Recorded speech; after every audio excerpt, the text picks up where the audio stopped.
అయోధ్యలో రామ మందిర నిర్మాణం కోసం 16 కేజీల చీర తయారు చేసి 160 అడుగుల వెడల్పుతో 13 భాషల్లో వచ్చే విధంగా దాదాపుగా తయారు చేశాడు. 13 భాషల్లో 32,002 సార్లు జై శ్రీరామ్ అనే విధంగా తయారు చేశాడు చేనేత కార్మికుడు. రామ మందిరానికి ఉచితంగా ఇచ్చేశాడు. మరిన్ని వివరాలు చేనేత కార్మికుడిని కనుక్కున్నాం. చెప్పనా? ఏం పేరు? నా పేరు జుజార్ నాగరాజు. ధర్మవరం పట్టణం నందు మేము చేనేత కార్మికుగా ఉంటున్నాము. మేము మా పూర్వీకుల నుంచి కూడా చేనేత వృత్తి మీద తయారు చేస్తున్నాము. గతంలో పట్టు పావడాలను తయారు చేసేవాళ్ళము, ఇప్పుడు పట్టు చీరల మీద తయారు చేస్తున్నాము. ఈ పట్టు చీరలలో మేము తయారు చేసుకుంటూ ఉంటే ఇంకా ఏదైనా కొత్తదనం చేయాలని చెప్పేసి నేను డిజైనింగ్ రంగం వైపు మొగ్గు చూశాను. మగ్గాలు నేర్చుకుంటూ డిజైనింగ్ కూడా చేసుకుంటూ ఉన్నాను.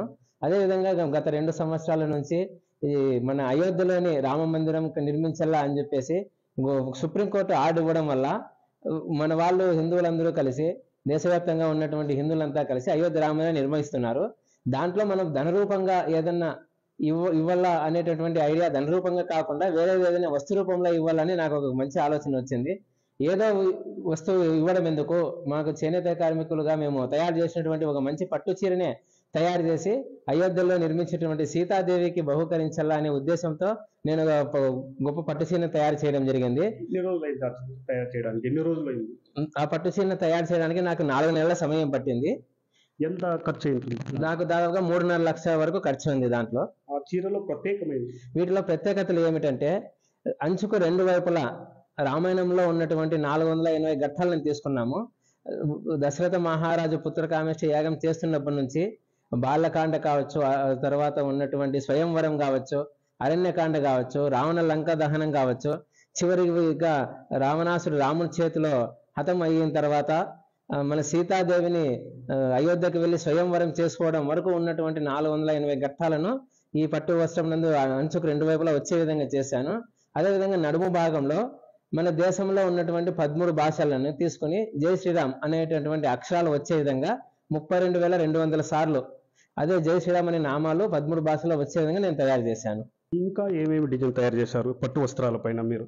నేను వీటితో పాటు నేను ఇంకా చదువుకునే డిగ్రీ చదివేటప్పుడే 2004 సంవత్సరంలో జూనియర్ ఎన్టీఆర్ గారు తీసినటువంటి సాంబా అనే సినిమా నందు శంకు చక్ర నామాలతో తయారు చేసినటువంటి పట్టు చీరను నాకు సినిమా వల్ల కోడాలి మూవీస్ వాళ్ళు ఆర్డర్ ఇవ్వడం వల్ల నేను దాన్ని తయారు చేసి సినిమా వాళ్ళకి ఇచ్చాను. నాకు అప్పట్లోనే మన రాష్ట్ర ప్రభుత్వం వాళ్ళు మంచి డిజైనర్గా, మంచి చేనేత కార్మికుగా నాకు అప్పుడు అవార్డు ఇవ్వడం జరిగింది. దానితో పాటు మా అనంతపురం జిల్లాలో ఉన్నటువంటి లేపాక్షి దేవాలయంలో ఉన్నటువంటి అన్ని డిజైన్స్ని, నందిని, నాగపడిగని, దేవాలయం మీద ఉన్నటువంటి ప్రతి ఒక్క డిజైన్ తీసుకుని అద్భుతమైనటువంటి పట్టు చీర తయారు చేశాను. దాన్ని ప్రభుత్వం వారికి అందజేసి వాళ్ళు మ్యూజియంలో ఇప్పుడు దాన్ని ప్రదర్శనకు ఉంచారు.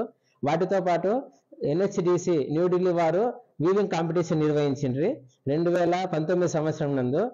గాంధీ గారి 150 జన్మదిన పురస్కరించుకొని కాంపిటీషన్ నిర్వహించారు. గాంధీ గారు ఉన్నటువంటి ఆయన స్వాతంత్ర కోసం పోరాడినటువంటి ఘట్టాలను ఏదైనా తీసుకుని పట్టు చీర నందు చేస్తే వాళ్ళకి మంచి బహుమతి అవార్డు ఇస్తామని ప్రకటించారు.